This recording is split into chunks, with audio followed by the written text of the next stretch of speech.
Hi guys, nandito kami ngayon sa Greenfield City, Laguna. Nandito kami sa gasolinahan ng Phoenix. Pumarada lang kami saglit ng asawa ko. Tapos babiyahin na kami papuntang Nuvali, Calamba, Laguna.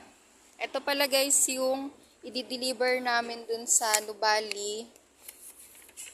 Yan, balit dalawang pick up tong ginawa namin guys. Unang pinick up namin sa Project 7 Quezon City.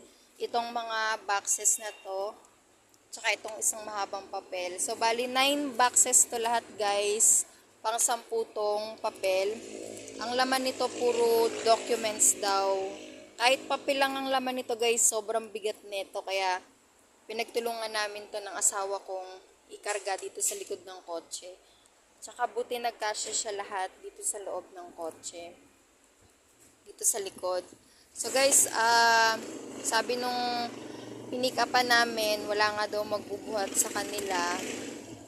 Tsaka sobrang bigat nitong box. Kaya sabi namin, kami na lang ang magbubuhat. Pagtutulungan na lang namin ng asawa ko. Ayan. So nabuhat naman namin guys, na ilagay namin ng maayos dito sa likod ng kotse.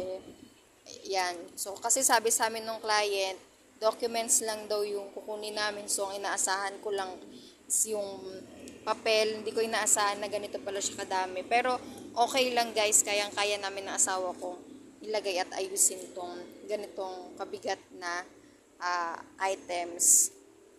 Tapos, ang pangalawang pinick up naman namin guys dun sa Diliman ay itong isang paper bag lang naman siya ng Holland Hopia. So, buti ito lang yung pinick up namin dun sa pangalawang pick up namin. Ayan.